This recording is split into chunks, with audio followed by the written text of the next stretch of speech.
नमस्कार बच्चों, मैं आपकी हिंदी अध्यापिका राजबाला।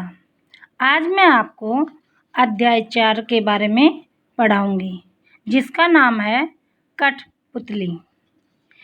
कठपुतली एक कविता है। इसके कवि का नाम है भवानी प्रसाद मिश्र।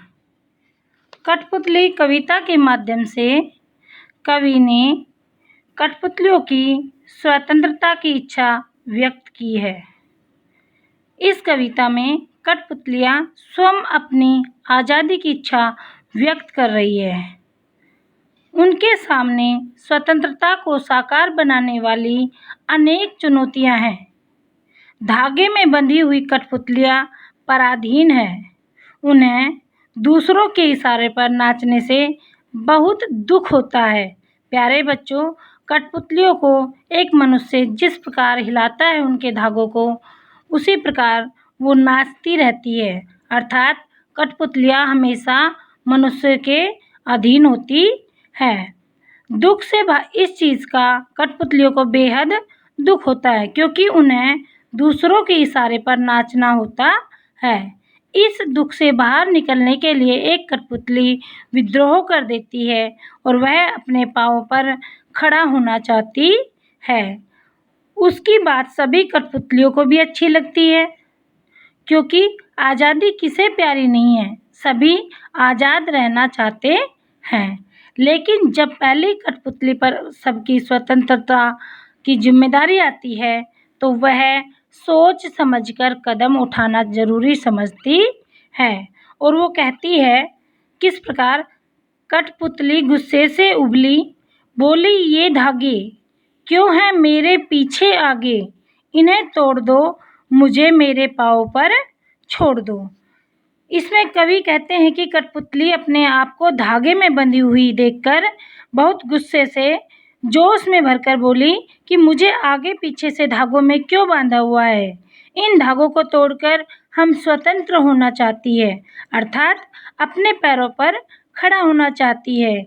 ये धागे हमें कठपुतलियों को या हमें पराधीन करते हैं। हमें दूसरों को इशारे पर नाचने से दुख होता है। वह इस दुख से बाहर निकलने के लिए विद्रोह कर रही है। प्यारे बच्चों, आगे सुनकर बोली और कठपुतलियाँ कि हाँ, बहुत दिन हुए हमें अपने मन के छंद हुए। कवि कह रहा है कि पहली कठपुतली की बात सुनकर अन्य कठपुतलियाँ भी बोली, हाँ, बहुत दिन हो गए, आखिर कौन आज़ाद नहीं होना चाहता। किसको आज़ादी प्यारी नहीं है। अभी तक मन में पराधीनता का दुख दूर नहीं हुआ है और न ही मन में खुशी आई है। और हम सभी कठपुतलियाँ स्वतंत्र होने की इच्छा रखते हैं और हमें भी अपने पैरों पर खड़ा होना है। प्यारे बच्चों, आगे की पंक्तियाँ हैं।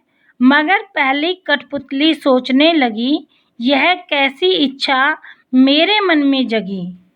इन पंक्तियों के माध्यम से कवि कहना चाहता है कि जब पहली कठपुतली पर अन्य कठपुतलियों को आज़ाद कराने की जिम्मेदारी आती है, तो वह सोच में पड़ जाती है कि ये कौन सी इच्छा है जो मेरे मन में अचानक से जगी। अर्थात हम तो अपनी इच्छा अनुसार जरा सा हिल भी नहीं सकते। प्यारे बच्चों, कठपुतलियों को जब जैसे जैसे उनके धागों को हिलाया जाता है, वैसे वैसे ही कठपुतलियाँ नाचती हैं। तो ये ऐसा सोचना कठपुतलियों के लिए व्यर्थ है। इसलिए पहली कठपुतली सोच समझकर कदम उठाना जरूरी समझती है।